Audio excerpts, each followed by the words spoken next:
Hey guys, welcome back to Little Lady Place. I have here the coolest thing.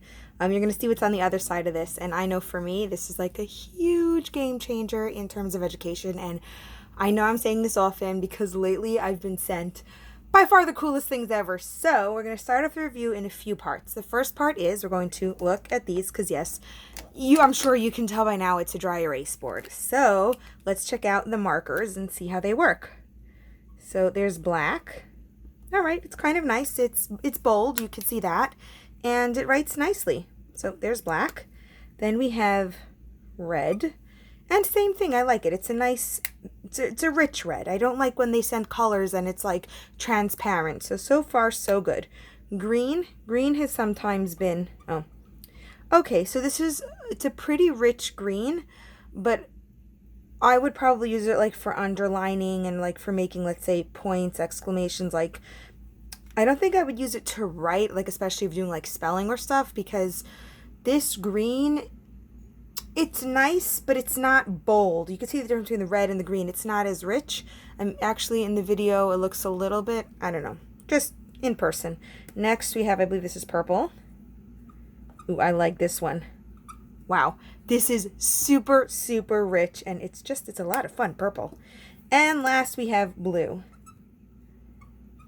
All right, so purple and blue, they do look different, but they look very similar. So I probably, if I'm trying to make a statement, like let's say I know some teachers, especially in kindergarten, they do A, B, A patterns. I wouldn't put the purple and the blue together, because especially for the kids, and one sitting in the back, they're not going to see it as much. So in terms of the markers, so far, they're great.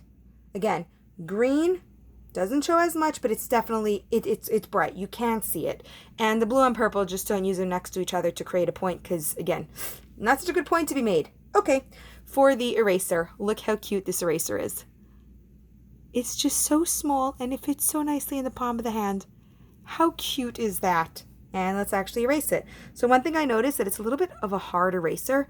It's not one of those soft, fluffy ones, but hey, if it works, it works. And it works. So thumbs up for the working. And it erases pretty well. Look at that. I have a pretty clean surface. So let's check out why these dry erase boards are the most amazing thing ever. Like literally. So on one side of this one, look at this. A blank map of the United States of America. I mean, it was actually a few weeks ago. I was talking to this girl, and this girl's like, oh my goodness, my teacher is giving me all these tests, and we're learning about the states, and it's so boring. Guess what? No more tests. Look how cool this is. I mean, it's amazing.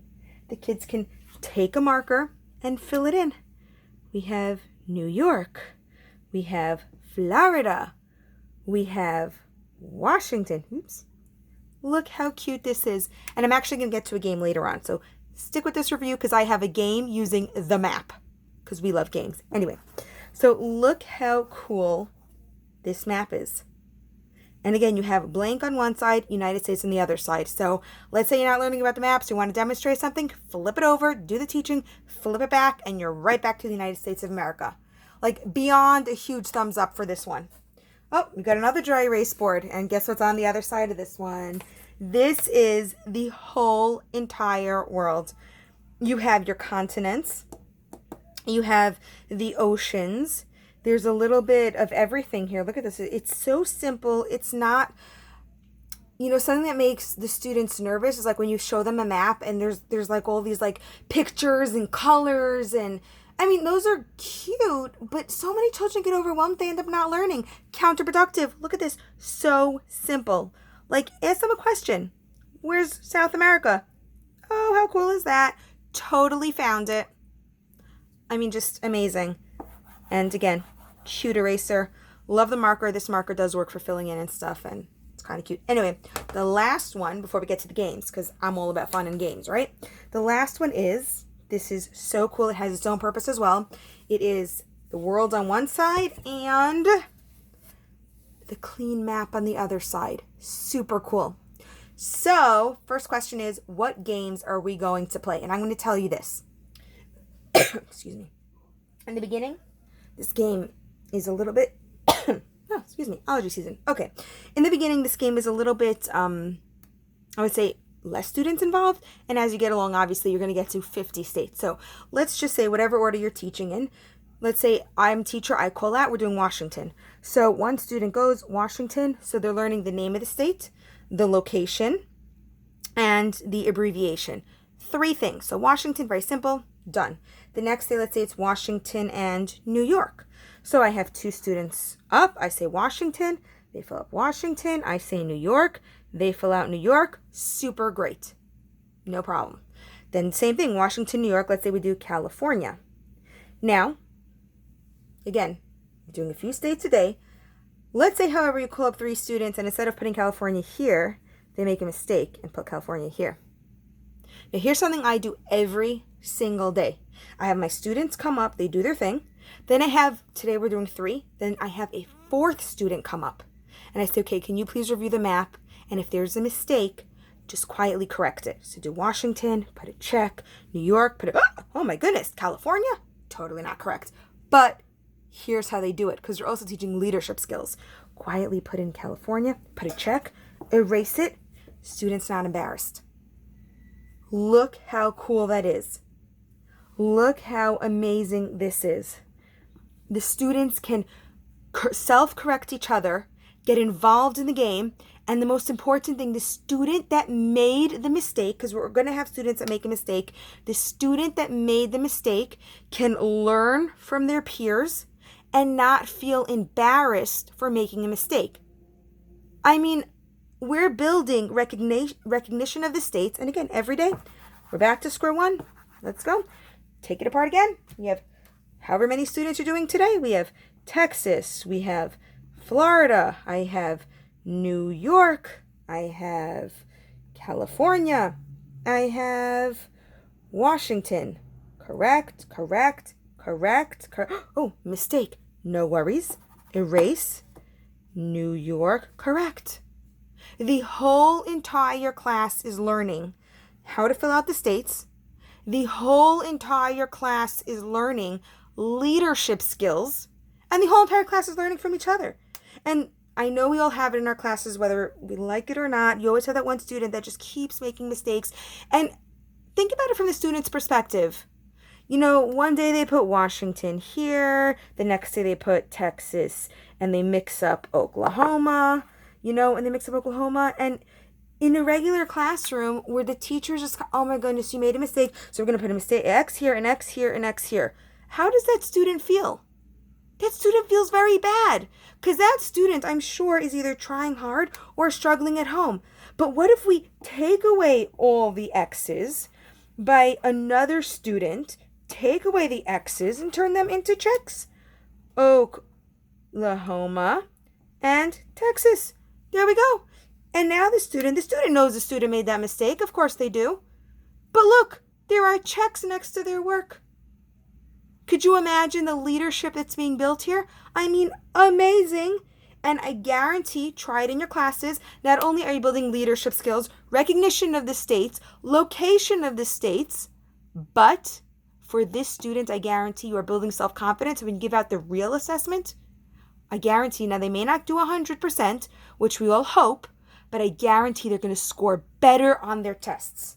And that's what it's all about. So this dry erase marker, the Markerboard People, this is only a small sample of what they offer. And by small, I mean small. I mean, like, if I wasn't on a budget, I would probably buy out their whole entire store. That's what I mean by small. Anyway, on the other side of this one has the continents. So for continents, we have another game we play because I like games. So you have, for each continent, we have all them here. For each 7 continents, I call up 2 students. One student will be the fact giver, and the other student will be the circular, crosser, whatever you want it to be.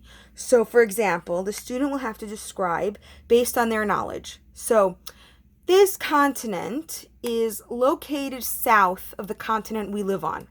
So the other student will go, oh, it's South America. Okay, so that pair is done. Totally cool. They work together. Teamwork. I guess it's kind of like charades or Pictionary mixed together. Then the next student will be, okay, you're standing in front of the map. This continent is the smallest continent. It is located on closer to your right hand. It is one country on that continent. Oh my goodness, it's Australia. And again, this game is just a collaborative effort. You are testing your students' knowledge. Do they know? Are they creative? Can they use language without actually giving away the answer? This continent has a lot of deserts in it. It's very warm. It's very hot. Oh my goodness. Africa. Again, just let the kids be creative.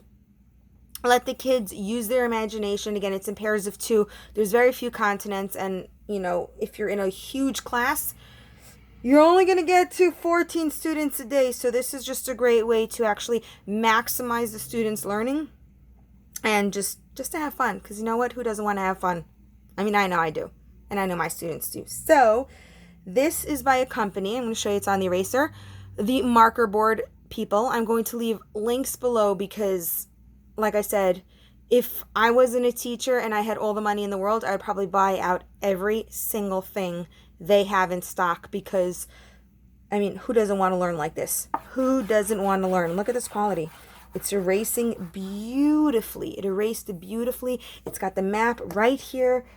These are some of the markers. They're beautiful colors. And you know what? Just think about it like this. Have a little extra creativity and just shade in the continent that you called and have a bunch of different, here's the ones we did. It's colorful. Who doesn't want to do that? So yeah, I'm a fan. If you have any questions on geography through play or just making learning fun, let me know because we're here to totally learn together. I want to hear your opinions, what you think about this, and especially if you taught geography, you reviewed geography with your kids, or just a geography teacher. Oh my goodness. Let me know some ways that you made geography fun. In this video, we reviewed the continents and the states, but there are so many ways to make geography fun, and the best way to learn is through learning together. This is by the Markerboard People. I am totally going to leave a link to this below because if you don't have this map, totally get it. Don't forget to like and subscribe because learning through play is by far the most superior way for your kids to learn. Thank you guys so much for watching. Happy playing.